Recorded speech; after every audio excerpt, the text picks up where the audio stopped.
ตอนนี้ก็มาตำมะละกอเด้อ FC เด้อแกงหน่อไม้ก็เสร็จแล้วอย่างเช่นก๋วยเตี๋ยวเฮ็ดหลายอย่างเลยโอ้เฮ็ดได้กำไรกินเบิดกว่าอันนี้ใส่เบ็ดเดือมากอันนี้โอ้ยค่อยตำให้เจ้าตำได้เขาตำพริกให้ก็สิถ่ายคลิปอันนี้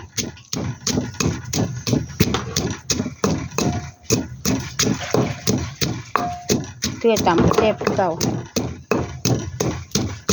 ตัวแซ่บเดี๋ยวกันยักตีเอาดอกนะโอเคสตรอเบอรี่มาเตยจังล้างโคกก่อนโคกกักสากมันของคู่กันเฮาบ่ต้องตำเบิดบ่น่ะตำเลยบ่เบิดหันฟ้าสิบ่เบิดก็ได้ทำนั่นน่ะอันนั้นก็ไว้ให้เด็กน้อยตำจ้ะบ่ตำแล้วใส่เบิดไว้มันกระถิ่นนี่แกะเว้นได้มือได้ล่ะมึงสิใส่เบิดบ่ใส่เบิดสิใช้มันขัดใจอ่ะบ่ใช่เบิดก็บ่ใช่เดี๋ยวให้ลูกเธอตำมื้อแรงอ่ะนะเบิ่งมากถามในวันก่อนมันเดือดบ่ได้เพลอมะขามเอาปรุงไปทุกอย่างนอโซเตยปรุงได้กะ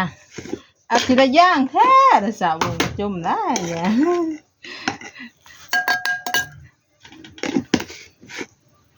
ปลาแดกชื่อ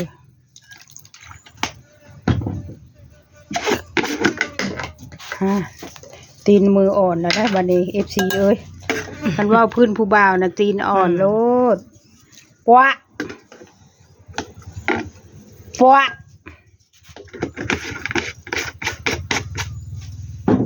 ดาวยักษ์ใช่ก่อน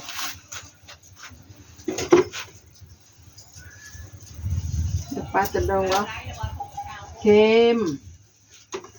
ก็จะให้มันชมก็พอเดือดโอ้ยอย่าพาใส่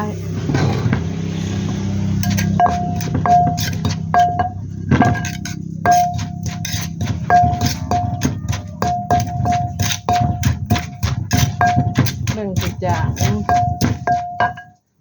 เบิ่งหาจ้าโอ้ยเนาะใช่ทั้งส่งทั้งน้ำป่าได้เตยเอ้ยเบิ่งหาจ้าดูที่ FC มันเบิ่งเอามันก็ว่าจางเฮ้ยเอาใส่เบิดจะเครื่องใช่เบิดได้ก็ใช่เบิดนะฮะจะชิมเบิ่งก่อนถ้ามันเค็มพอได้ยังใส่แม่นเอาชิม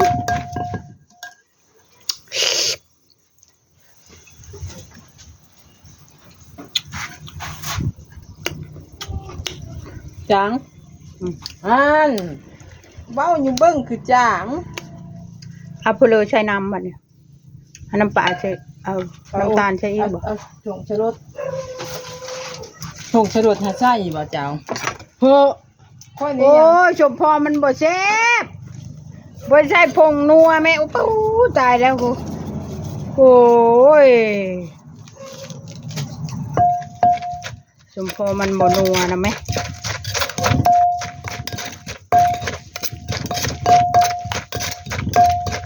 บ้านนี้นะสุดยอดอลังการแซ่บหลายวันป้าบอกมีแล้วเช่นกระปุนค่อยกินแต่มื้อเช้าคนลำไรลำหน้าคำไม่ได้เยอะค่ะปุ้น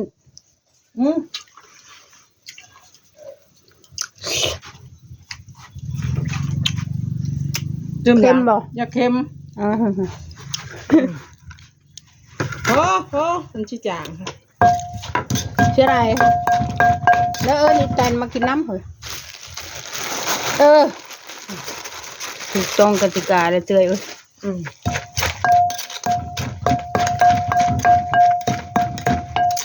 อร่อยด้วยแบบนี้พักมาพอแล้วมีนอกลายอาจารย์เจ้าไอ้เนาะเอาไปล้างอยู่ล้างเพลอคำจับมันหุ่งใช่มันกระชูไว้เนี่ย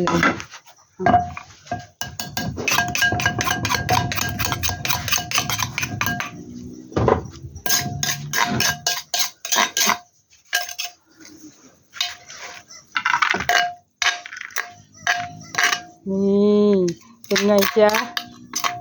เป็นไงจ๊ะคูดคักคูดแน่เถอะเนาะ พูดอามากกะทีนึง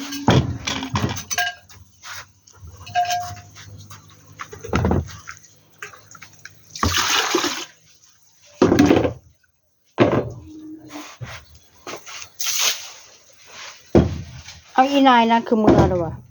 ยักมันเบื่อหรือเปล่า ด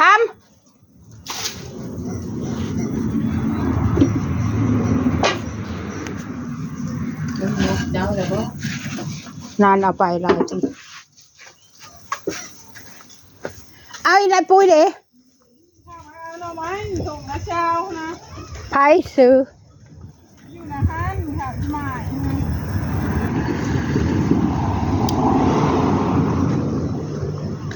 โอ้มันไปเอาถุงละซาว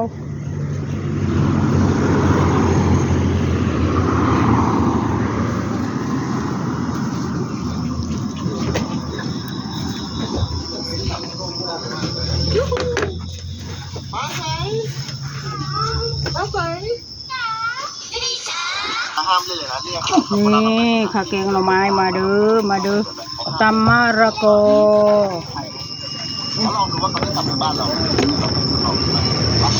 ลูกกินได้ เชื่อนี่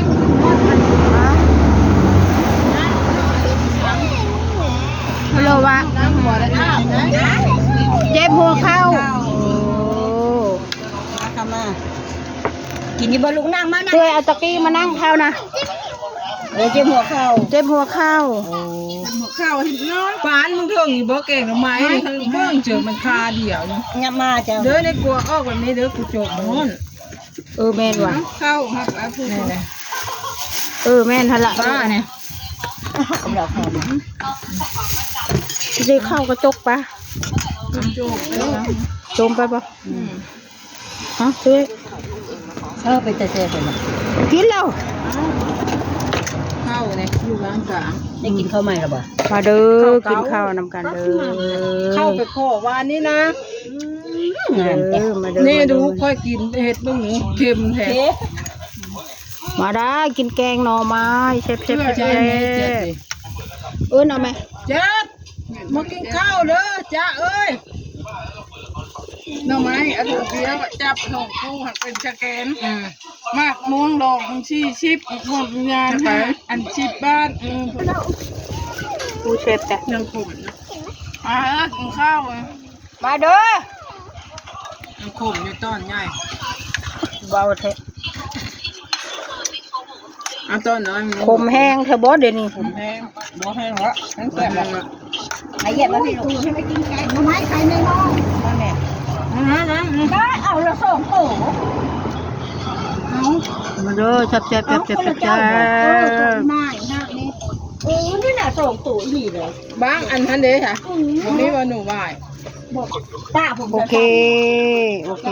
แม่นบ่แม่ผมชัน ผมสั้นๆป้าอย่างนั้นบอก